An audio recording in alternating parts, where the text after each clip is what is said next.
자, 오늘 영적 개성이라는 제목으로 제가 오늘 말씀을 오늘은 좀 짧게 드리도록 하겠습니다. 지금 한국 교회가 이제 위기라고 합니다. 그 위기 가운데 가장 큰 위기가 다음 세대의 위기라고 합니다. 다음 세대 인원이 줄어들고 있고 아이들의 신앙 수준이 예년과 같지 않습니다. 기독교 최고 조사 기관이 있습니다. 목표 데이터 연구소. 여기서 이제 보내온 자료가 있는데 이 자료를 보게 되면 다음 세대 위기가 굉장히 복합적입니다. 그 중에 가장 어려운 게 뭐냐? 세속화라고 합니다. 세속화. 세속화가 만들어 놓은 게 있죠. 학부모와 학생들의 인생 최고의 목표가 뭐냐? 출세와 성공이라는 겁니다. 출세와 성공의 목표를 위해서라면 하나님도 또 신앙도 예배도 뒤로 제쳐놔 버리는 것, 이런 시대가 지금 이 세상이 됩니다. 자, 이 연구소가 이럴 때 뭐가 제일 중요한가 했을 때 부모 교육이 가장 중요하다라고 우리에게 말합니다. 그래서 이런 관점에서 신앙의 교육은 일주일에 주일 1시간 교회에 보내는 이게 주가 아니라 가정 안에서의 신앙 교육이 주가 되어야 된다라고 이 보고서도 얘기합니다. 우리가 유대인들의 우수성을 굉장히 부러워합니다. 그들에게 우리가 본받아야 할 점이 뭔가? 무엇보다 가정 안에서의 신앙 교육입니다. 유대 민족의 인구는 미국에 사는 사람들을 포함해서 대략 1,500만 정도밖에 안 됩니다. 그런데 지금까지 노벨상 수상한 사람이 300명 정도인데 그 가운데 유대인들이 100명 정도 됩니다. 노벨상 수상자 전체의 3분의 1이 되는 거죠. 어마어마한 겁니다. 세계적으로 범죄율도 낮고 우수한 인재도 굉장히 많습니다. 이건 선천적인 것이 아니라 그들의 고유한 신앙 교육에 의해서입니다. 그들은 특별히 자녀의 신앙 교육을 굉장히 강조합니다. 유대인들은 자기 나라 없이 2000년 가까이 유랑민족으로 흩어져 살았어도 자신의 정체성들을 유지하고 놓지 않았던 민족이 유대인들입니다. 자, 신명기 6장 4절에서 9절을 쉐마, 들어라 이런 쉐마라고 하는데 여기에서 부모의 가장 거룩하고 중요한 책임이 뭐냐? 신앙의 개성이다. 이걸 유대인들은 가르치고 있는 겁니다. 자, 우리도 이 믿음으로 고백하는 겁니다. 다 같이 시작. 이스라엘아 들어라. 우리 하나님 여호와는 오직 유일한 여호와이시니 너는 마음을 다하고 뜻을 다하고 힘을 다하여 내 하나님 여호와를 사랑하라. 오늘 내가 네게 명하는 이 말씀을 너는 마음에 새기고 네 자녀에게 부지런히 가르치며 집에 앉았을 때든지 길을 갈 때든지 누워 있을 때든지 일어날 때든지 이 말씀을 강론할 것이며 너는 또 그것을 네 손목에 메어 기호를 삼으며 네 미간에 붙여 표로 삼고 또 네 집 문설주와 바깥문에 기록할지니라. 무슨 말씀입니까? 자녀에게 때와 장소를 가리지 않고 말씀을 가르치도록 한 겁니다. 오늘날 우리들은 학교 교육에 우리 모든 책임을 다 넘긴 것 같습니다. 오늘날 학교에서는 지식 교육을 하죠. 학교에서 동성애 가르칩니다. 동성애 옹호하는 교사들이 많다라고 합니다. 진화론자 있죠. 세속적인 문화, 인본주의적인 문화, 하나님을 거부하는 문화로 학교 교육이 가득 차 있습니다. 우리 아이들을 그 속에 맡겨버리고 입시에 모든 경쟁에 다 넣어버리고 부모들은 방관하고 있습니다. 신앙교육에 들어갈 자리가 없어진 거죠. 집에서도 마찬가지입니다.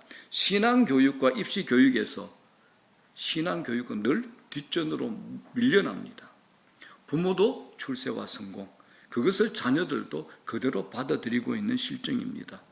분명한 것은 세상으로부터 배운 지식으로만 자녀의 미래를 바꾸어 놓을 수 없다라는 겁니다. 신앙으로 키우지 않으면 나중에 큰 후회로 다가옵니다. 그러므로 부모된 우리들은 어릴 때부터 아이들에게 말씀을 가르쳐야 됩니다. 4세부터 14세까지 부모의 영향 아래에 있고 아직도 감수성이 예민할 때입니다. 외부로부터 영향을 받기 이전에 그리고 죄성으로 가득한 자아의 주장이 일어나기 이전에 사춘기 이전에 하나님의 복음을 듣고 배우고 알아야 됩니다. 아이들 예배뿐만 아니라 저는 이렇게 얘기하고 싶습니다. 금요칠하나 특세 때도 좀 데리고 나오면 좋겠습니다. 이건 중요한 영적 경험이 됩니다. 저도 처음 예수 믿고 철이 없을 때 고등학교 때 알겠습니까? 그때 철야 가서 제가 무슨 은혜가 있겠습니까? 목사님 말씀이 뭐가 그렇게 귀에 다 들어오겠습니까? 그런데 그 자리에 앉아서 따라보고 흉내냈던 게 그게 제게 아주 큰 영적 경험이 되어 남아 있습니다. 어릴 때 영적 분위기 안에서 자라나는 거 굉장히 중요합니다. 그러면 아이들이 자라면서 때로는 깃길로 나가겠지만 반드시 하나님 안으로 들어오게 됩니다. 신앙교육 소홀히 하고 공부만 강조하고 입시 위주로만 돌아가게 해서는 안 됩니다. 여러분, 신앙이 빠진 학문 어디로 갈까요?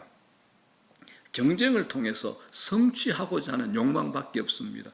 그럼 나중에 부모도 못 알아봅니다.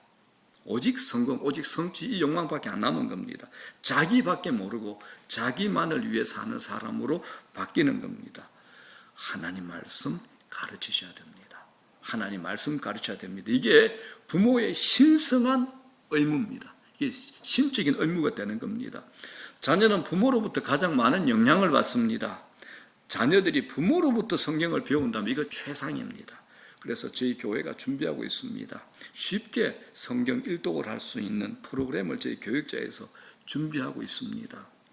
더 나아가 부모가 아이들에게, 자녀들에게 주일 성수 가르치고 말씀 묵상 큐티 가르치고 기도하는 법을 가르친다면 이보다 더 좋을 게 없을 겁니다. 인생이 힘들고 어려울 때 먼저 무릎을 꿇는 방법도 우리 자녀들에게 가르치는 겁니다.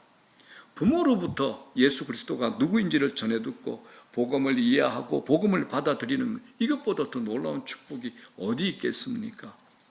교사들이나 다른 사람을 통해서 교회에 와서 예배 때 복음을 듣는 것도 중요하지만 우리 아이들이 먼 훗날 나는 우리 엄마 아빠로부터 예수 그리스도가 누구신지를 알게 되었고 복음을 받았고 내가 예수를 믿게 되었어요 라는 고백이 나온다면 이것보다 더 큰 축복이 어디 있겠습니까? 우리 아이들 듣지 않는 것 같아도 다 듣고 있습니다.